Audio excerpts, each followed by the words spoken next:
那便由我汤显先来领教这师弟的本事。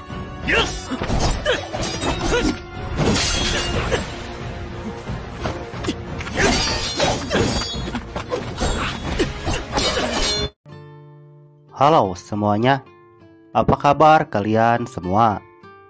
Terutama buat kalian, kaum rebahan yang selalu nongkrong depan HP. Admin berdoa semoga kalian selalu baik-baik saja.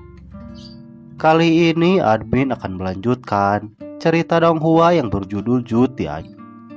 Alangkah baiknya sebelum kalian nonton video ini, tekan tombol like dan subscribe terlebih dahulu agar kalian gak ketinggalan video selanjutnya. Langsung saja tanpa ngoceh-ngoceh lagi, kita masuk ke ceritanya.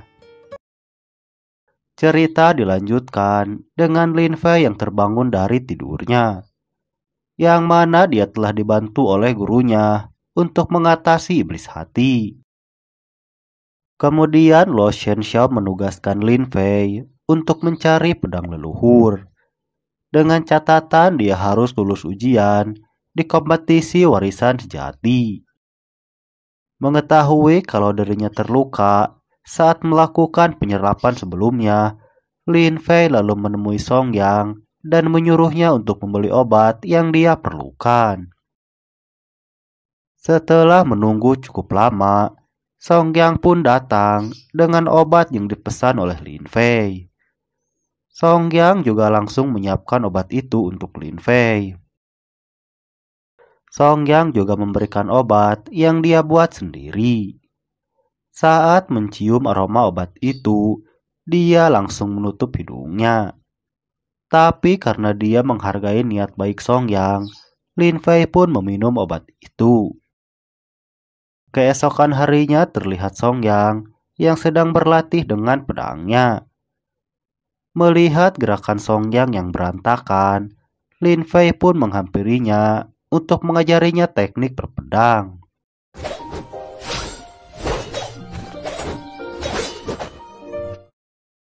Setelah mereka berlatih, Lin Fei berencana untuk mengadakan makan bersama sebelum kompetisi warisan sejati dimulai. Mendengar itu, Song Yang pun berencana untuk mengundang juniornya agar ikut makan malam bersama. Yang kemudian Lin Fei datang menemui Yue Hua untuk mengundangnya makan malam.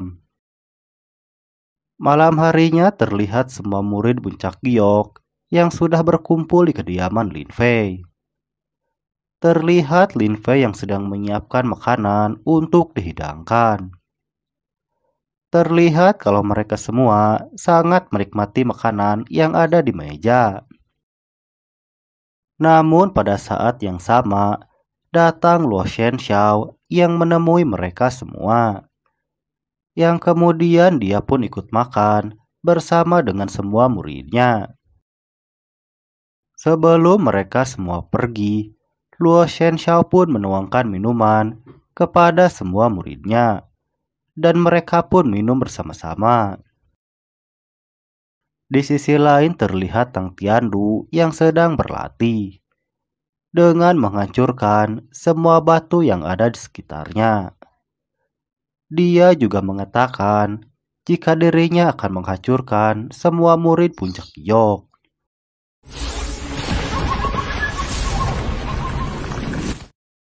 Keesokan harinya terlihat dia dan gurunya yang sedang menaiki tangga, yang mana gurunya mengatakan kalau dia bisa melakukan semuanya dan sisanya akan diurus oleh dirinya. Saat itu terlihat juga Lin Fei, Song Yang dan Song Tianxing, yang mana mereka sedang menuju ke tempat kompetisi warisan sejati diadakan. Yang kemudian terlihat tetua sekte dengan para tetua puncak yang berada di belakangnya. Kemudian salah satu dari mereka menjelaskan peraturan dari kompetisi warisan sejati di tahap pertama, yang mana ujian tahap pertama dilakukan selama 3 hari, dan setiap peserta harus masuk ke portal dimensi menggunakan slip giok. Peserta juga harus mengumpulkan slip giok dengan cara bertarung. Dan mereka yang mengumpulkan giok terbanyak akan lulus dalam ujian. Kemudian mereka semua pun masuk ke dalam portal dimensi yang telah disiapkan. Begitu juga dengan Lin Fei dan Song Yang. Setelah memasuki portal dimensi, Lin Fei pun terbangun di tengah hutan percobaan. Mengetahui kalau ujian sudah dimulai, Lin Fei juga mengumpulkan slip giok. Di sisi lain terlihat juga Tang Tiandu yang menghabisi semua lawannya tanpa belas kasihan.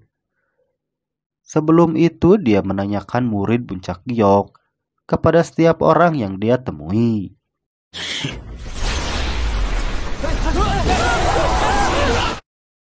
Sementara itu terlihat para tetua yang sedang mengawasi pertempuran. Kemudian salah satu dari mereka mengatakan kalau si He pernah dikalahkan oleh Lin Fei. Di sisi lain terlihat Lin Fei yang sedang membakar sepotong ayam dengan tujuan memancing musuh agar mendekat.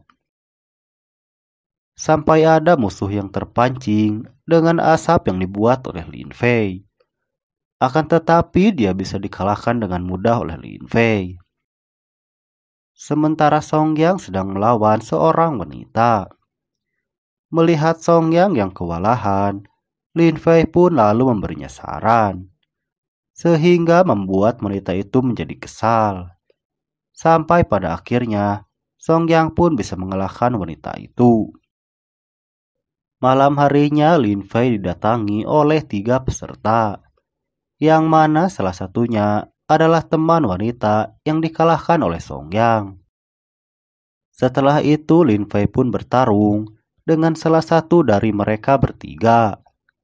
Terlihat kalau mereka berdua cukup seimbang, sementara 2 temannya menganalisis pertarungan dari samping. Yang kemudian lawan Lin Fei mengeluarkan teknik terkuatnya. Begitu juga dengan Lin Fei yang mengeluarkan tekniknya. Sampai dia pun mengaku kalah terhadap Lin Fei dan memberikan slip gioknya. Begitu juga dengan kedua temannya, mereka pun mengaku kalah dan memberikan slip gioknya.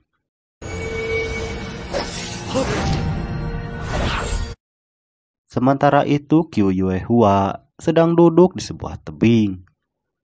Terlihat juga ada seorang peserta yang menyerangnya dari belakang. Dan dia bisa mengalahkan penyerang itu dengan mudah. Terlihat juga kalau dia sudah mendapatkan banyak slip giok.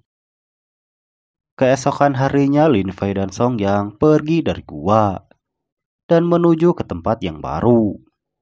Saat itu Lin Fei juga menjelaskan sesuatu kepada Song yang mana kalau masih ada peserta yang memiliki banyak slip giok dan masih berkeliaran untuk mencari mangsa. Di sisi lain terlihat Tang Tiandu yang sedang bertarung dengan peserta lain. Yang mana lawan Tiandu ini terlihat aneh dan seperti dikendalikan oleh makhluk lain. Dan dia bisa mengimbangi Tang Tiandu. Akan tetapi saat mereka sedang bertarung, waktu yang telah ditentukan pun sudah habis. Dan satu persatu peserta yang tersisa mulai kembali ke sekte Wenjian. Begitu juga dengan Lin Fei dan juga Song Yang. Setelah mereka semua berkumpul kembali, salah satu tetua yang ada di sana berbicara dan mengumumkan setiap peserta yang lolos dalam ujian tahap pertama. Mengetahui semua murid puncak giok yang lulus, ketua sekte pun memuji Luo Shenxiao. Mendengar itu, Luo Shenxiao mengatakan kalau dia selalu ketat kepada semua muridnya. Dia juga meminta persediaan bulanannya yang ditingkatkan kepada ketua sekte. Yang kemudian salah satu tetua kembali berbicara dan mengumumkan kalau ujian kedua akan diadakan dalam seminggu. Dan semua murid yang lolos ujian pertama bisa berkultivasi di benteng pedang. Mengetahui kalau dia bisa berkultivasi di benteng pedang, Songyang pun terlihat sangat senang. Dia juga memberitahu Lin Fei kalau tempat itu dikenal sebagai tempat suci pedang. Dan orang yang bisa berkultivasi di sana bisa memahami niat pedang tertinggi. Akan tetapi setelah itu cerita pun berakhir. Lalu apa yang akan terjadi selanjutnya? Saksikan kelanjutannya di part berikutnya. Nah, segitu dulu alur cerita Zhu Tianji episode kali ini ya sob. Jika kalian suka, admin akan dengan senang hati untuk melanjutkan ceritanya. Jangan lupa tinggalkan bacotan kalian di kolom komentar agar channel ini bisa terus berkembang, dan sampai jumpa di video selanjutnya.